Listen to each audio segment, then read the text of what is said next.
Hello, friend. Hello, friend. That's lame. Maybe I should give you a name. Ren. There's an artist named Ren. No. Oh man, you'd love his work. He plays guitar and he sings amazing. Spell it?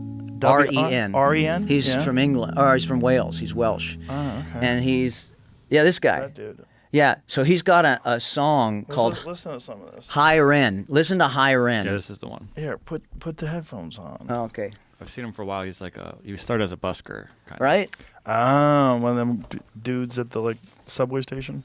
Yeah. This is a crazy song. It's about communicating with your ego. What a weird fucking start to a video. A guy with a pig mask on. Oh man. Hi Ren.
Hi there, Ren. It's been a little while. Did you miss me?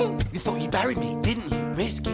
Cause I always come back. Deep down, you know that. Deep down, you know I'm always in periphery. Ren, on your pleased to see me. It's been weeks since we spoke, bro. I know you need me. You're the sheep, I'm the shepherd. Not your place to lead me. Not your place to be biting off the hand that feeds me. Hi, Ren. I've been taking some time to be distant. I've been taking some time to be still. I've been taking some time to be by myself since my therapist told me I'm ill. And I've been making some progress lately. And I've learned some new coping skills. So I haven't really needed you much, man. I think we need to just step back and chill. Ren, you sound more insane than I do. You think that those doctors are really there to guide you? Been through this a million times. Your civilian mind is so perfect to always being lied to. Okay, take another pill, boy. Drown yourself in the sound of white noise. Follow this 10-step program, rejoice. All your problems will be gone. Fucking dumb boy. Nah, mate. This time is different, man. Trust me. I feel like things might be falling in place. Right. He just has a whole conversation with his own. That song was really, I mean, the core of it was really just the human plight, not the plight of the chronically ill person, but just the human plight of these two duality, the ego and the self-doubt and the overconfidence and the overdoubt. It was just really like the doubt of me as a creator. And it was quite fun, actually, at times for me to just poke fun at that, poke fun at myself and not take it too seriously, you know? And yeah, and I think that's why it did so well, because it was on a human level just relatable to a lot of people. Totally. Because you don't have to have gone through a big life full of trauma to be able to have a voice inside that's like, you can't do that. You know, his own ego. Yeah. And it tries to tell him, you know, that he's not worth shit. And then he's like, no, wait, I'm getting myself together. And this whole conversation with him. I had the concept for years, actually. I hadn't done anything with it. I knew I wanted to do it. And I actually had a whole 4-minute long song, which I scrapped all of the lyrics for, which was a similar sort of concept. But then I came back to it years later because you know, I'd gotten better at guitar, I'd gotten better at lyric writing, and I was like, oh, I want to bring this concept to life. I think it'd be a really cool video. I never really expect it to go the way it did, and in the end as well, the end was a lot bleaker at the start. It ended up with me offing myself after the negative voice gets too much. And I remember showing my friend, and they were like, Ren, why are your songs always so bloody depressing? And I was like, that's a good point. Maybe and so I went away and thought about it, sat with it for a while, and then I wrote that last verse, which ended up being my favorite verse on the song. And then at the end, it talks about where good and evil isn't a battle, it's a dance. And no one ever wins. Yeah. You know, with their battle with their ego. It's always just a dance, and it's always just kind of finding balance, you know. Which is a lot more hopeful and bringed a lot more, which was actually more true to my story at the time as well. So it was, yeah, I'm really glad that they pulled me up on it in that way, actually, because I think it's my favorite thing. It is the kind of, acceptance of the dark and the light rather than one winning over the other, because it's not even really the light winning over the dark of the hope. It's just more that those two things exist in parallel duality. Dance is critical. You need that dance. Yeah, exactly. That dance is, I think this is one of the problems of people that don't exercise.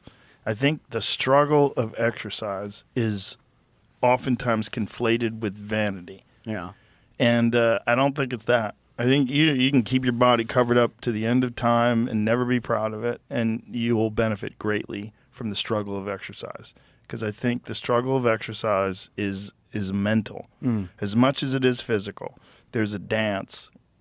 It's like when I talk to... I think this... We're obsessed with the narrative of good versus evil in Hollywood, in stories and everything, and it's always like the battle of good versus evil, and whether in a horror film or in a superhero film, one always wins. But I don't really think that's the truth. I think that it's more akin to the yin yang symbol, where both exist inside each other, and there'll always be a place for both and a need for both. What a beautiful thing to accept. Yeah, and I think that acceptance makes, because I think we're such harsh critics of ourselves. You know what I mean? We're so quick to point fingers at people without accepting our own hypocrisy within that. But I do think life becomes less of a struggle when you don't see as things as this is good, this is bad, this is black, this is white. Because I think when things are like that, it becomes a little bit more jarring to navigate life. But that's a slippery slope. You're only in my head. We have to remember that. Shit. This actually happened. I'm talking to an imaginary person. What I'm about to tell you is top secret.